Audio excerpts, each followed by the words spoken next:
Hello বন্ধুরা, তোমরা কেমন আছো? আশা করছি ভালো আছো। আজকে শুরু করতে চলেছি একটা নতুন ব্লগ। চলুন দেখা যাক। আজকে যাব মনে করছি রামনগর ঘাটের ওখানে একটা মন্দির আছে দেখতে। আমি জানতাম না এখানে একটা এত সুন্দর মন্দির আছে, আমি কখনো যাইনি। আমরা যাচ্ছি আজকে সবাই মিলে, আমি, আমার ভাই, ভাইয়ের বউ, আমার ছেলে এবং আমার স্বামী। দেখুন বন্ধুরা, এখানে কি সুন্দর একটা ভিউ আছে। আমাদের সঙ্গে সঙ্গে এই নদীটা যাচ্ছে। এটা নদী না এটা নদী নাকি এটা কি বলো ওগুলো দিঘি, আমি বুঝতে পারছি না, তোমরা জানলে জানিও। এই দেখুন বন্ধুরা, দেখতে দেখতে চলে এলাম আমরা রামনগর ঘাট। ঘাটে আছে, এখানে মন্দির আছে। এখানে অনেকজন এসেছে মন্দির দেখবার জন্য। আমরা যাচ্ছি এখন মন্দির দেখতে, আপনারাও দেখুন। এখানে লোকজন অল্প আছে, কিন্তু খুব সুন্দর একটা ঠান্ডা জায়গা। এখানে যে রাম, সীতা, লক্ষ্মণ, মন্দিরের মধ্যে ঠাকুর আছে, আরও আছে, কালী আছে, শিব আছে। এখানে একটা বিশাল বড় গাছ আছে, বট গাছ। গাছটা দেখুন বন্ধুরা কতখানা বড়। এই দেখুন, আমরা এবার ওই পার যাব, নৌকা এসে গেছে এই পারে। আর একটা নৌকা এই পারটা যাবে, ওই পারে আসবে, সেই নৌকাটায় আমরা যাব। এই দিকটা আমরা যাচ্ছি, এখানে পুলিশ আছে গার্ড দেওয়ার জন্য। নৌকা চলে এসেছে আমাদের বন্ধুরা, আমরা এবার নৌকায় যাব। জলটা দেখুন কত সুন্দর, এখানে গঙ্গার জল।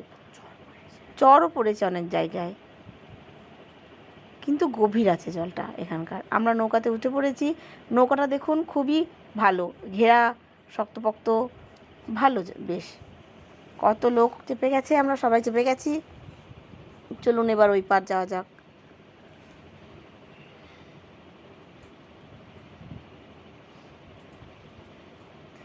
ওই পারে চলে এসেছি বন্ধুরা। ওই পারে তেজনগরে আছে মা শ্মশানকালী।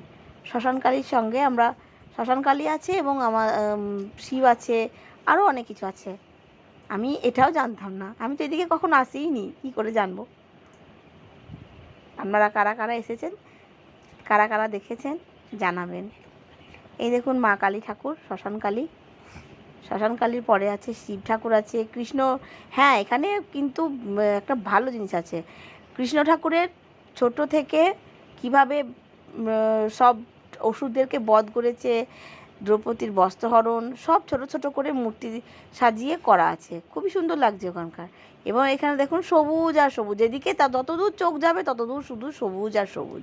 এখানে গাছগুলো কত সুন্দর লাগছে, বাচ্চারা খেলা করে বেড়াচ্ছে। এখানে অনেকজনই আছে, সবাই এসেছে ঠাকুর মন্দির দর্শন করবার জন্য। এই দেখুন বন্ধুরা, ছোট্ট ছোট্ট ঠাকুর, মানে ঠাকুরের পুতুল দিয়ে করা আছে, খুবই সুন্দর লাগছে এটা দেখতে।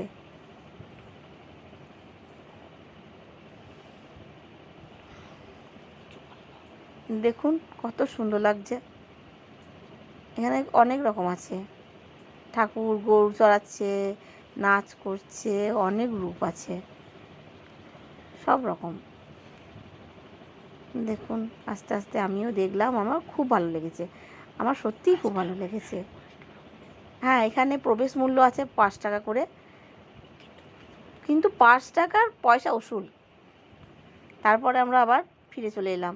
তারপরে তো রেস্টুরেন্টে তো যেতেই হবে। আজকে শনিবার, আমি কিছু খাবো না, আমি বাইরে বসে আছি, সেই জন্য ওদের খাওয়া হয়ে গেলেই আমরা বাড়ি চলে যাব। টাটা।